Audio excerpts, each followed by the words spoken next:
Good evening, this is James Burrell. Today I'll be doing my discussion board 3 on Thomas Jefferson.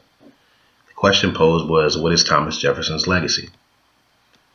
This post was tough for me, as Thomas Jefferson has always been revered in most circles because of his inarguable genius. The legacy of Thomas Jefferson is complicated to say the least, though. He was a great man by most accounts, with some flaws that cannot be overlooked. These flaws include slavery as well as his views on race.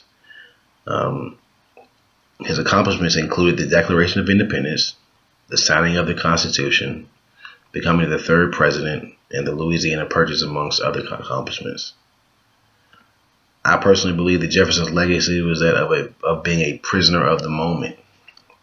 He was a brilliant man, able to apply his brilliance to anything he put his mind to, regardless of the time or age that he lived in. One example of this is his writing of the Declaration of Independence, as well as being a politician.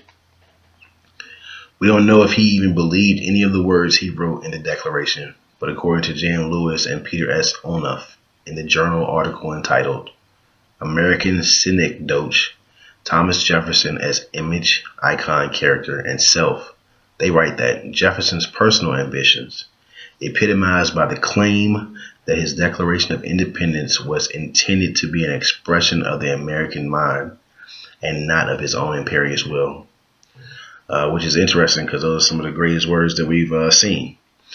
Also, being a politician, Jefferson was able to make it to the President of the United States.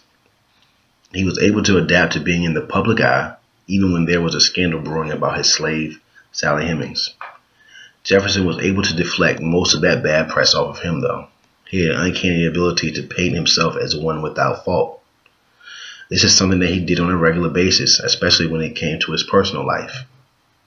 So when rumors and reports began to fly about his relationship with Sally Hemings, Jefferson was a master at not letting the proverbial cat out of the bag, even though there was evidence today, as it was then, that he was involved intimately with this slave.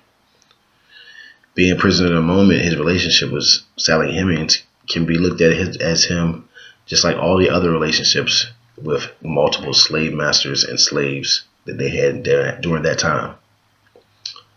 Furthermore, his views on religion is another example of him being a prisoner of the moment or era he lived in. He has written some of the most convincing literature on Jesus imaginable, but refused to believe he was divine.